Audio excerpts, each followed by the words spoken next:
Well, this is a real treat. Nice enough to join us, the outstanding TV voice of the Golden State Warriors, also the preseason TV voice of the 49ers. Those games, of course, heard here locally, CBS Sacramento Channel 13. Whitey Gleason, Chris Watkins, saying hello to Bob Fitzgerald. Fitz, how are you today, sir? What's up, guys? How are you? Good. Thanks so much for your time, Bob. Let's start with a 49er question. Sam Darnold, is he, in your view, is he the number 2 quarterback right now, and how firm is his grip on that position? I'd say very much TBD. You had in the Raider game Trey Lance start the first half, and then Sam Darnold played the second.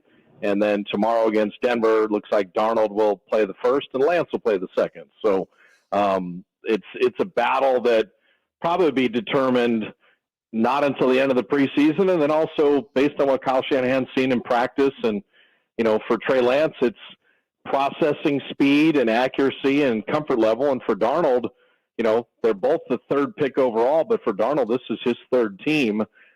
He's a human jugs machine. That's what coaches will tell you. Darnold throws the ball like few people ever, but he's got a lot of picks in his career, and, he hasn't really grasped, a spot consistently with teams. So I think the jury is way out on the backup QB spot, and you're going to need it because shockingly in the NFL, guys don't go wire to wire and don't get, a shoulder, a sack, an ankle, or whatever. Every team needs at least more than one quarterback. Outside of that quarterback, position group, what position group has your attention the most? Linebacker, because, with Aziz Al-Shire not here anymore, you've got Fred Warner, who's just a monster, and you got Dre Greenlaw. But who's that starting outside linebacker? How many linebackers do they keep? They drafted 2 linebackers. They have Jalen Graham from Purdue and D. Winters. Do the rookies make the team? Do you keep 5 backers? Do you keep 6? But for a team that had the number 1 defense in the NFL, when a starting spot is open, that's a big deal. And there is one at linebacker. And then also I want to see who the nickelback is, because the one way to try to beat the Niners, you are not lining up over, Javon Hargraves and Eric Armstead and Javon Kinlaw and Bosa and those guys. You're not running on the Niners. You have to throw the ball. So testing their defensive backs becomes kind of a big deal. And, I think Ambry Thomas has made a good move to maybe he becomes the nickel and they move Diamador Lador inside. I mean, I don't know how they're going to do it, but, 1 DB, 1 linebacker, and get me a backup quarterback, and let's see if the Niners are kind of ready to be a Super Bowl champion. Catching up with Bob Fitzgerald before the 49ers Raiders. Hear the game here, of course. You can see it on Channel 13. Fitz, I'm a big Money Moody guy. My partner, Chris, is a little bit more of a skeptic. How important is this game tomorrow for Jake Moody? I don't think it's that important. Like throughout camp and practice, he has been rails. I mean, he just hitting everything. He's got a strong leg and the whole bit. It was a little disconcerting to see the 40-yard yank in Vegas. That's never good. He pushed a 58-yarder that had plenty of distance, wide right. But Zane Gonzalez will kick as well because they think they can flip Zane Gonzalez for a draft pick, at some point, maybe even to a team like Denver, who had a lot of foul balls in the kicking game. So, you're going to have, Brett Maher and Elliott Fry kick for Denver, and you have Gonzalez and Moody both kick for the Niners. So it's going to be a little kickathon for both teams in terms of trying to solidify, obviously, a critical position. And for the Niners, you had Robbie Gould for so many years that, Jake Moody, they used a 3rd-round pick on him for a reason, but the Niners are a Super Bowl contender. It's Niners, Eagles, Bills, Chiefs. Out of those 4 teams, you're going to have the NFL champion. So there's no training wheels right now. Like if you have to kick a field goal at Levi's to win a critical game this year, they're not going to care that you're a rookie. They're going to care if you make it or not. Looked like the Browns could have used a new kicker after yesterday as well. What part of last week's performance? I mean, there was the Trey Lance performance. There was the offensive line, Cameron Latu's fumble, Jake Moody. What concerns you the most from what you saw last week?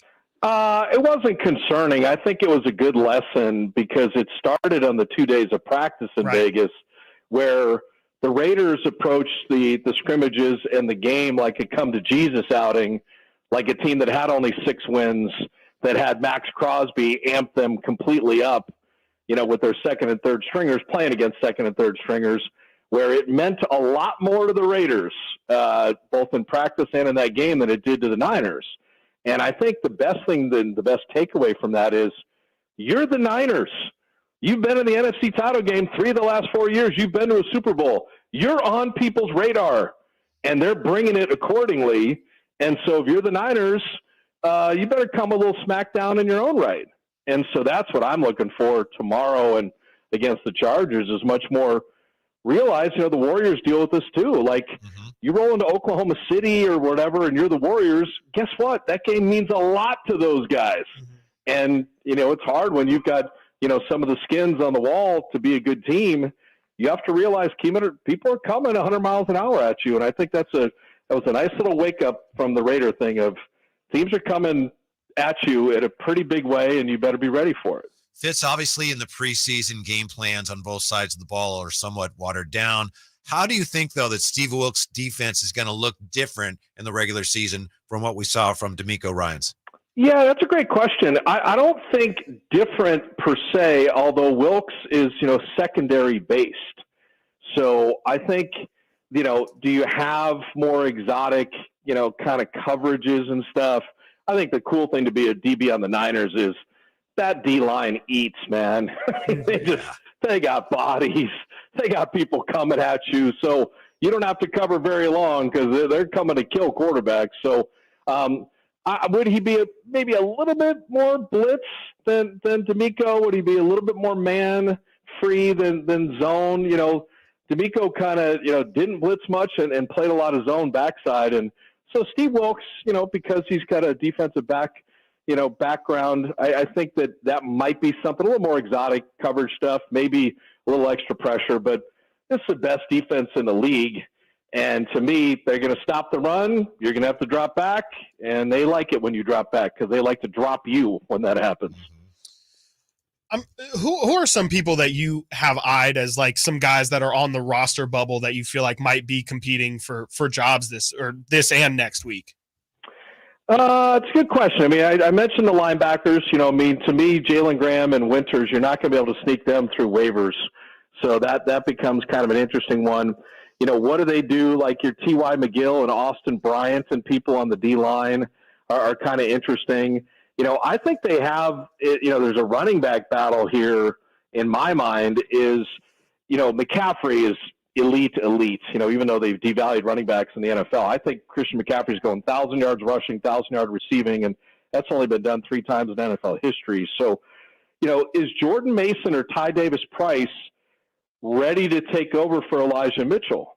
Like, that's an interesting one. I think Ronnie Bell for a 7th-round pick is going to be a find for the 49ers, particularly with Ray McLeod's injury. I think Ronnie Bell will be one of the kick returners, but also for a 7th-round pick, they get into the combine, how big, how fast, whatever. This guy looks to me like he played at Michigan and he knows how to play football and he's a good wide receiver. So I don't really give a rat where he was drafted. So, that's another guy that I'm kind of keeping an eye on. And then Colton McKivitz is going to have to start at right tackle with McGlinchey signing with Denver. And, McKivitz is a guy that the Niners waived a couple years ago. And now he's back on the team as your starting right tackle. And so that becomes big for Jalen Moore and others. Like, who's your swing tackle behind Trent Williams, who's the best in the business, but then McKivitz at the right tackle. So, I mean, there's, these are all kind of, what kind of trim are we painting the windows around this amazing house that we have? I mean, that's where the Niners are right now. Fitz, we'll let you go on this one. I wanted to ask you a basketball question. Obviously, Sure. You guys got 41 games on national TV. Kings very excited, or Kings fans excited. There's 22. And most of those are home games. How much of that, in your opinion, has to do with the incredible atmosphere? How nice is it for the NBA to have these games on national television from Golden One? I mean, you saw that atmosphere in the playoff series last year is like nothing I've ever seen before. Yeah, I think that, the playoff series with the Warriors and Kings was so much fun, and all of Kings Nation has totally brought it and made Golden One just an awesome, awesome venue. And so if you're the league, when you look at home crowds and you look at fans that are passionate and what a great job Mike Brown has done and how much fun it is to watch the Kings play, you're like, yeah, let's put that product out there as the NBA. And the other cool thing, it's good for Sacramento, it's good for the Bay Area, it's good for the West Coast. this is a business where they're going into a new media rights deal for the NBA. They want ratings. They want numbers.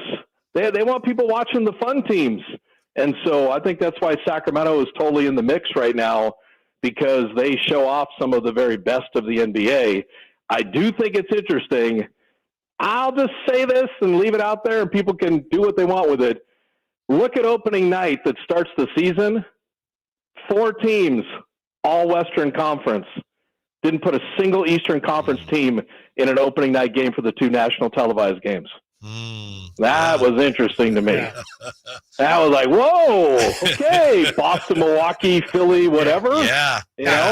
We're going Lakers, Denver, Warriors, Phoenix. Like, well, the league just got real left-handed right there. What happened? So, to me, these games are chosen not haphazardly. They want numbers for this year because they got a lot of partners bidding on the next media rights deal. They see what the NFL has done. They're the king of everything. But the NBA wants to put their best foot forward and all to really get paid when it matters next year. Bob Fitzgerald, thank you so much for your time. We appreciate it. Have a great call with the 49ers. We'll talk to you soon. Sounds good. Thank you. I appreciate it. Yeah, appreciate you. Yeah, that's super interesting. That's not something that I had given much thought to, but I mean, it makes a lot of sense. I mean, they're going to be walking into a lot of boardrooms, showing a lot of PowerPoints, and it would definitely be very beneficial if Adam Silver can say, look at this. We had a 15% spike in all of our national TV games this year. And, that Kings environment is definitely one it's kind of must-watch television, especially kind of one of a kind. If the Kings are in these games as well, if they have a successful product out there, there's no better watching experience than a night at Golden One. Yeah, thanks again to Bob Fitzgerald. That's Channel 13, Fantastic. The 49ers and Broncos tomorrow. What's the floor for the 49ers? Could the 49ers go 8-9? Who thinks that's possible, and why is next year? Whitey Watkins on Sactown Sports.